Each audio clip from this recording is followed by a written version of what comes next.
Hi, this is Ray Shiro, and you're watching Colonial Sports Center. Run out on Colonial Sports Center. Can't read, can't write, can't state.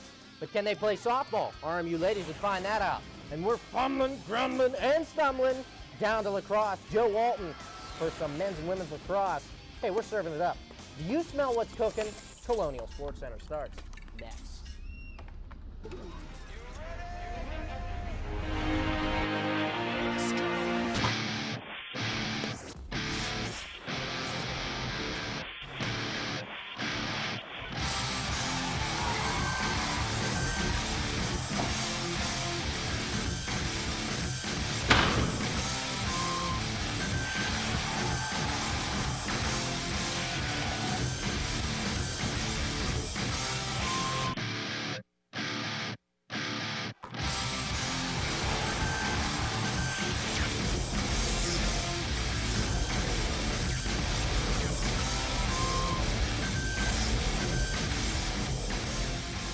Hey there, thanks for having us. What's good? Ray Shiro is good, the GM for the Pittsburgh Penguins. And Chris, I know you love him. What can you tell us? Tremendous general manager. Well, while at the U.S. Hockey Tournament this week at the Island Sports Center, Justin Downs was able to get an interview with a very important man. Penguins general manager Ray Shiro spoke to Justin about Pittsburgh, or as others would call it, Hockey Tan.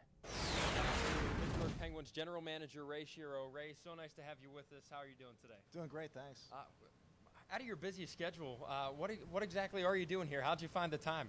Well, actually, my son plays for the 95 Hornet team, and my wife is on the committee, and one of the volunteers here that's put in a lot of work. So I want to come and see some of the teams here. There's some great players playing here, and also want to support the Hornets at the same time. You mentioned it's great for our area, and it certainly is. Is this like a spur-of-the-moment kind of thing where hockey's getting bigger and bigger in Pittsburgh as caused by the Penguins in large part?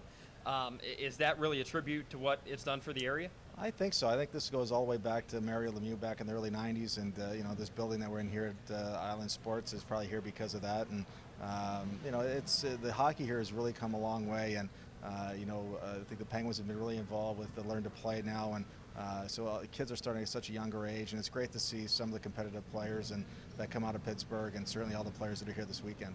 Well, no one's competing harder at the moment than the Pittsburgh Penguins, so I have to ask you, expectations, you're on a long road trip. You're getting ready to go off on that. What do you expect? How far can they go in the playoffs this year? Well, we have to get there first, but we've played real well over the last 6 weeks, and Dan Bilesma has done a really good job for our staff, but at the same time, our players have really responded. So we've had to have a real good 6 weeks because, we faltered there for a while early in the year, and so our first goal is to get in the playoffs and play good hockey getting there, which we are right now. So once we get there, we'll wait and see, but we just want to play good hockey and see where that takes us. Absolutely, and we're looking forward to the playoff run. Good luck to you and the rest of the organization. Great to have you along with us. Appreciate it. Well, special thanks to Justin Downs and to Ray Shiro, and of course, go Penguins. Now, Matt, let's go back on campus. What do you have for us? Actually, it's right down the road. Starting with my favorite sport on campus. Why? Well, because it's the closest thing to baseball. On a sunny afternoon, the Robert Morris University softball team met the Kent State Golden Flashes for a twin bill at the North Athletic Complex. I'm doing game one, and what you might learn, less is not always more. Here we go to the North Athletic Complex. Kent State in town. You can just feel it as you walk outside, Chris. Summer is on its way. Hot dogs and hamburgers. First inning, Ashley Hine steps in and steps out. 2-run shot. Hine went 2 for 2, 6 runs and 6 hits posted in the first for the Golden Flashes. Craig Coleman, seen enough. Alexa Bryson, after recording just 1 out, exited. Bryson's line read like this: 4 hits, 5 runs, 3 of them were earned. Second inning, hit parade continues off of Lindsay Moats. Jessica Carmichael to center field. She would later score. After that, it was Kylie Reynolds' time.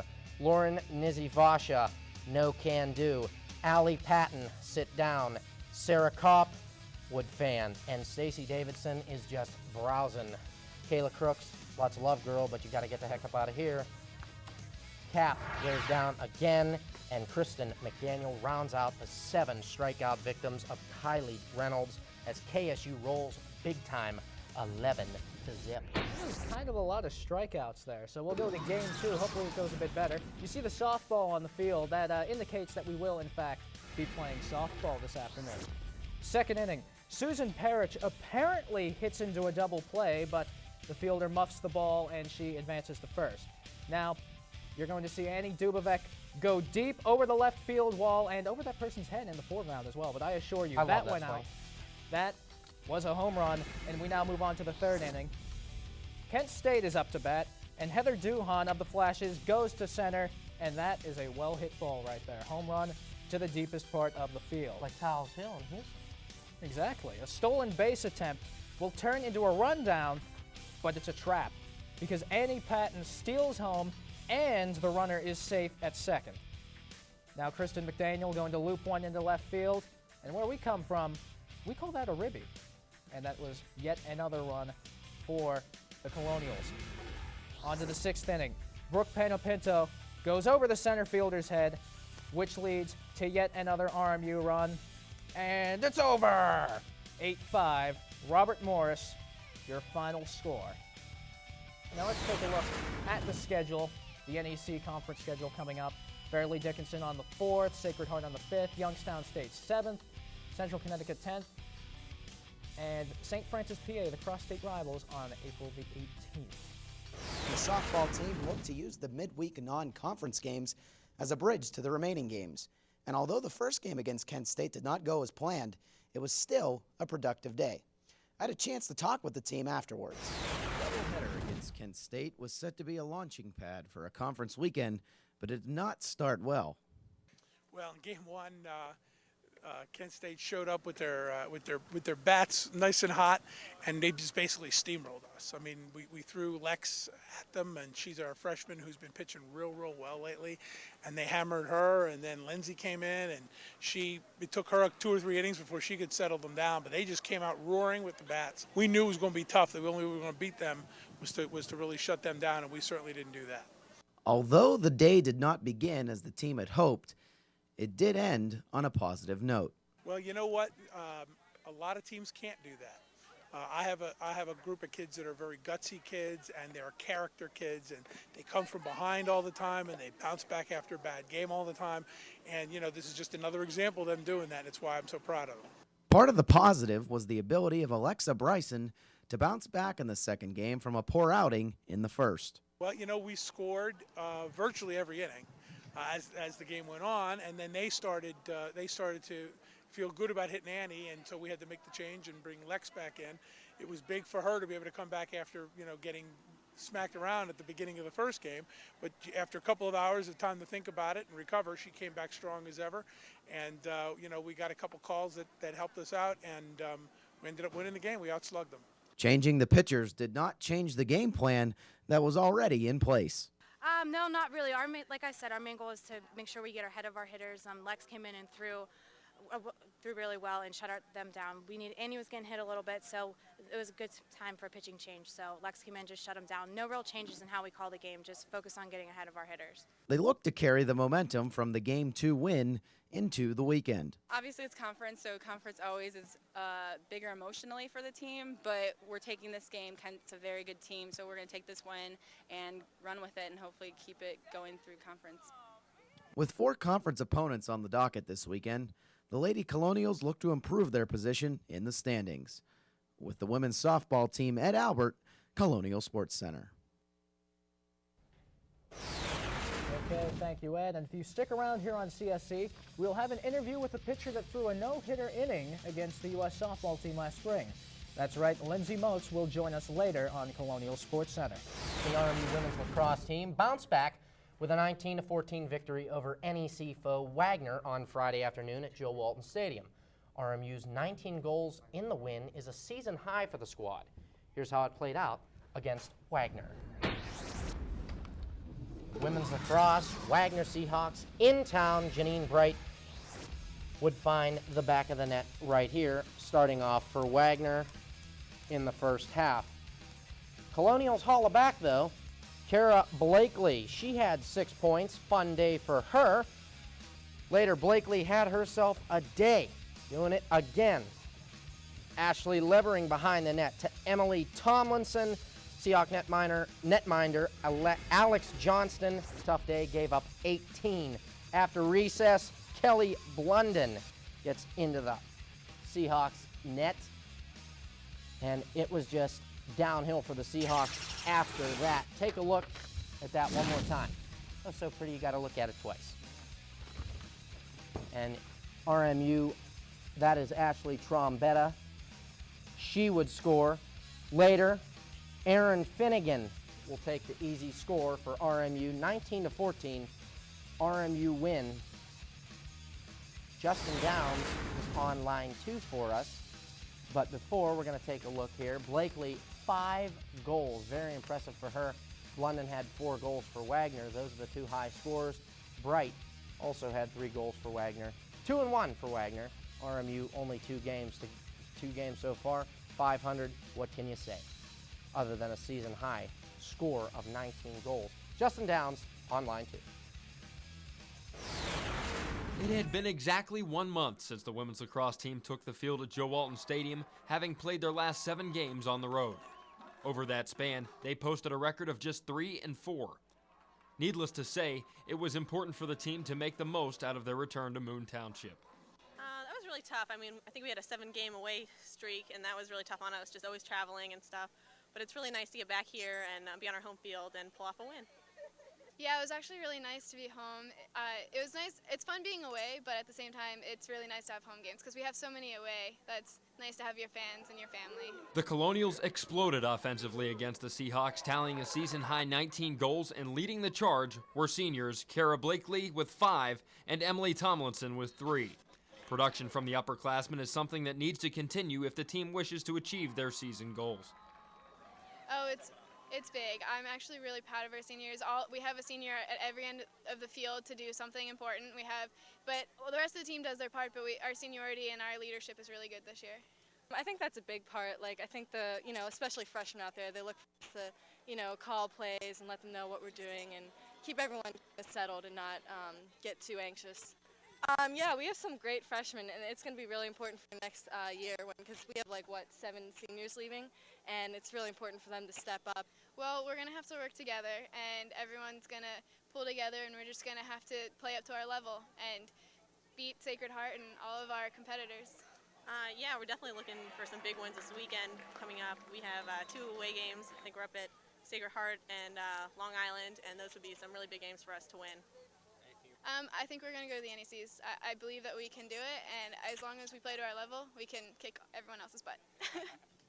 Big win over the Wagner Seahawks gets the team back to 500 before continuing conference play on the road next week. With the women's lacrosse team, Justin Downs, Colonial Sports Center.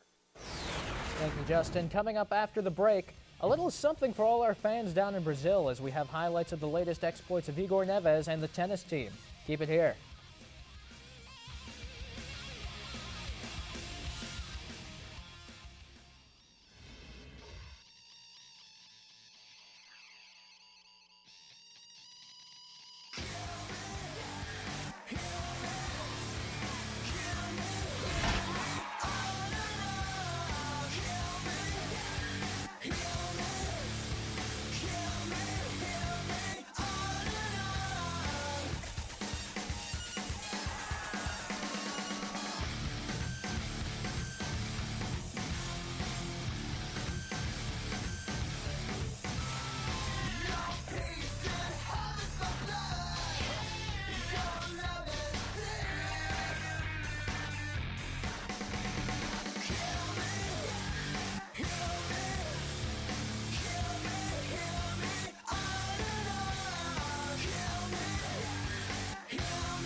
Colonial Sports Center.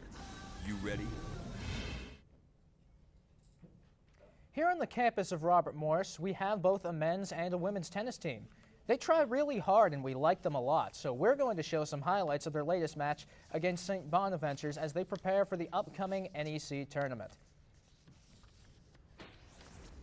So here they are taking on the Bonnies in the SBU Tennis Center. Very glamorous, although it appears to be contained entirely within my attic. Anyway, first single. They might want to redo that. I suggest that they do that. It doesn't look good for their program. And Callie Delory there, she's playing for the Colonials in this first singles match. and she's not able to get to that one. Get some drywall or something. Some paint or something, yeah. But that one, another good one by Delory, but that one out of her reach. But she goes right back and working those lines. And again, even John McEnroe couldn't argue against that one. And the first serve by St. Bonnie's on that one, no good, but you do get two. You can fault once, but you can't have a double fault. So second crack at it, and it's an ace. How about that? St. Bonaventure's in their glamorous home, beating the Colonials 6-1. Hey, how about men's tennis? And you want to talk about scuffling. 2-14. I'm sorry, guys. That's not very good. First doubles, Igor Neves and Dave Pinto. Igor has Brazil pride. We always say that. A little bit of ladder. Dave Pinto, Nina Santa Maria. That's teamwork. Again, Pinto one more time, doing his thing like a chicken wang. You know what? Let's recall that. That deserves to be seen twice, and guess what? That's a Fave 5 nominee. With authority. Hopefully I didn't scare anybody. But St. Bonnie's Jonathan Luce and Chris Post take care of Neves and Pinto 8-5. Second doubles results don't vary. Aaron Haas would slam it down there for RMU, but unfortunately Bonnie's prevail again. Victor Lucina and Diego Valdenegro, say that 3 times fast, would top Aaron Haas and Sean Curley. Hey, Mo! 7-zip, St. Bonnie. This team did not do as well today as we'd hoped. St. Bonaventure is a very good Atlantic 10 team with some very solid players, but some of our matches should have been closer. Overall wasn't a very good day. The girls team put up a hard fight today. They were missing their number 2 player, who was sick actually, and it's just they put up a good fight, missing 2 of their normal starters. We have a match senior day actually next Thursday before Easter, so everybody come out and watch it. We will take NECs. Every now and then we do a segment here at CSC called Lessons Learned. So what we do is take 2 CSC employees that really the only thing they have in their head is hot air via Clark Carnes and Todd Lewis and send them for a good lesson. Here's 3 and some change with CSC's finest and the NEC basketball champs.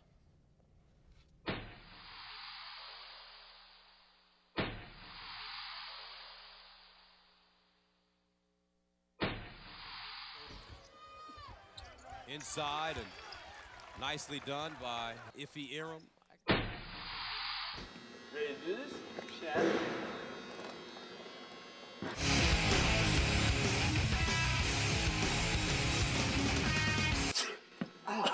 Really, dude? Sorry, dude.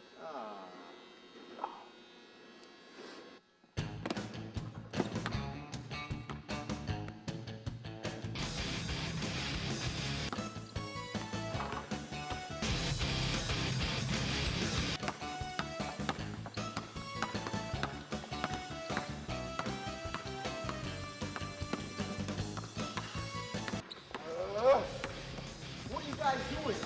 You're doing it all wrong. All right, get on the line for a suicide.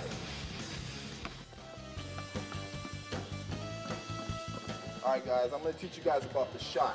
You want to have your feet shoulder width apart, jaw boys. What you're going to do is you're going to bend, 90-degree angle,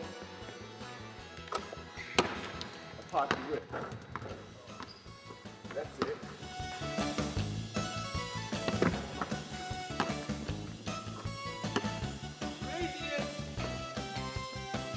It's supposed to go through the hoop, guys. Through.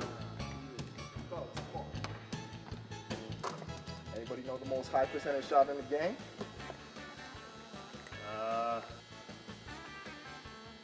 The most high percentage shot is the layup. I'm extending my right leg up, and I'm shooting a shot.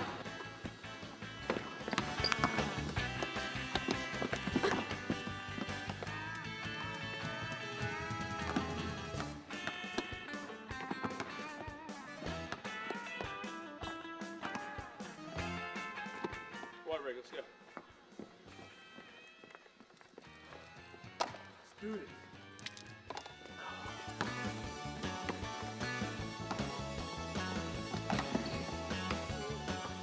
house. Ah!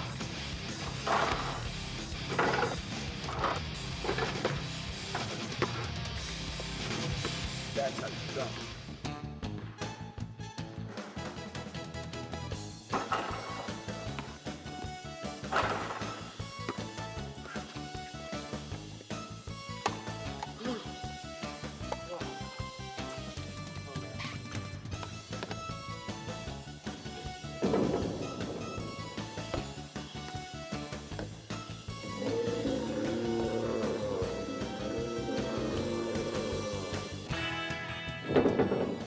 My name's Ethan Hiram, and you guys are watching Lessons Learned.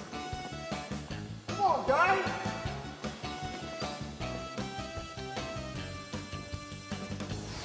Hey, if you want more Todd and Clark's crazy sports annex, connect to colonialsports.com or email Nazari Dorash at nazaridorash@gmail.com. Make sure to email him hourly because this guy is just looking for someone to take some time off of his hands. We're coming back with Gretchen Adler and Lindsay Moats. Don't go away.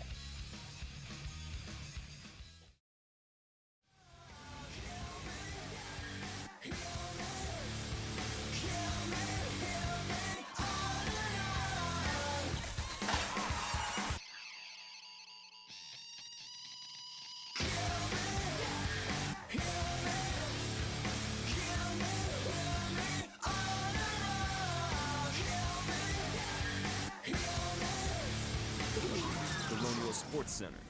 You ready? Endurance. Commitment. Sacrifice. Rowing is the ultimate team sport. The Robert Morris University women's rowing team is looking for walk-ons. If you're strong, athletic, and have a great attitude, we'd love to have you on the team. You have nothing to lose.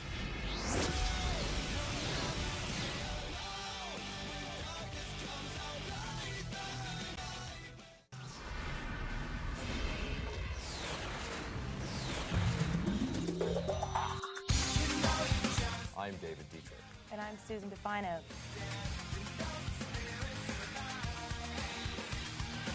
Our extension is 3865.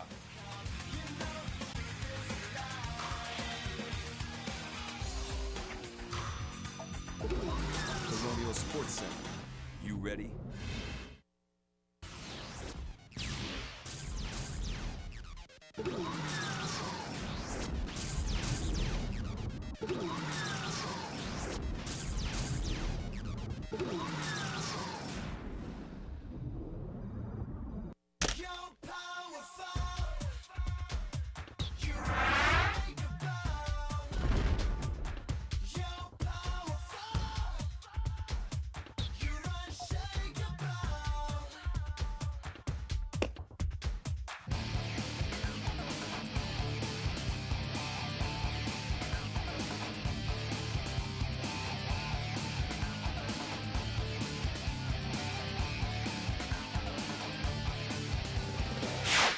What's up, Colonial fans? Thanks again for joining us once again this evening. I'm Gretchen Adler and very excited to be back on the show, but I'm even more excited to introduce to you Lindsay Moats, who is a pitcher on our softball team here at Robert Morris. So thank you very much, Lindsay, for joining me tonight. Thanks for having me. Sure, and I wanted to start off by asking you a little bit about yesterday's game against Kent State. You played a doubleheader.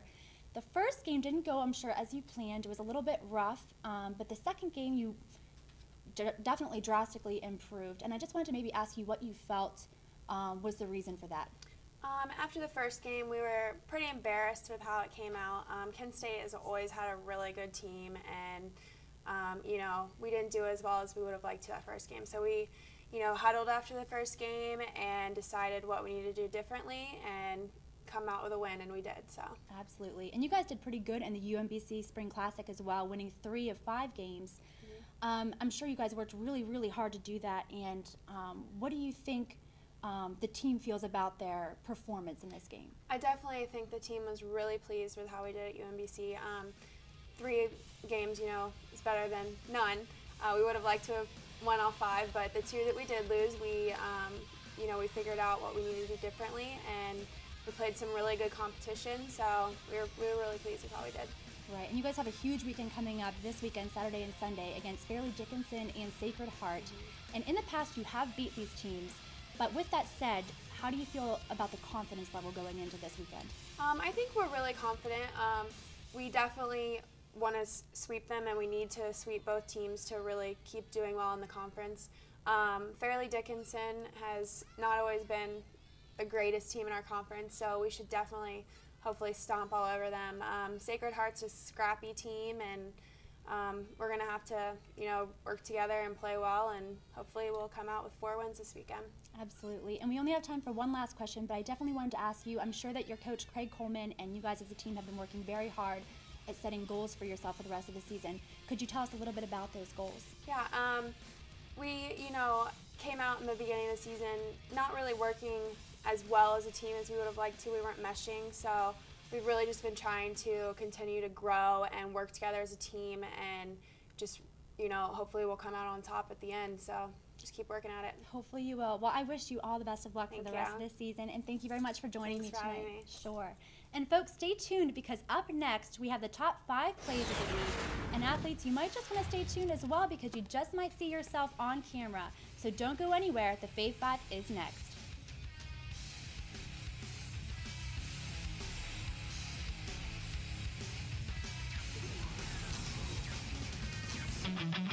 Endurance. Commitment. Sacrifice. Rowing is the ultimate team sport. The Robert Morris University women's rowing team is looking for walk-ons. If you're strong, athletic, and have a great attitude, we'd love to have you on the team. You have nothing to lose.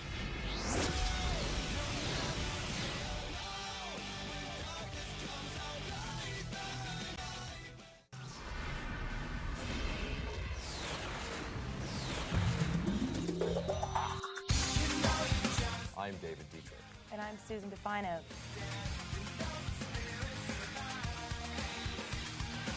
Our extension is 3865.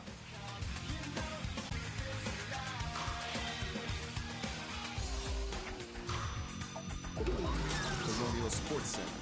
You ready? Fave 5 plays of the week, people. Best segment here on Colonial Sports Center. Coming in at number 5, I got it. Colonials and Wagner. Ashley Levering to Ashley Trombetta. Now you see me, and now you don't.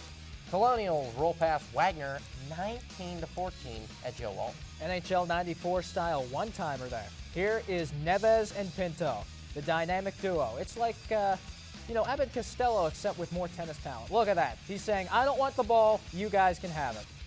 And there was much rejoicing. To the diamond, where my good friend Lindsey Valley, the pride of Kent State, would be loving this highlight.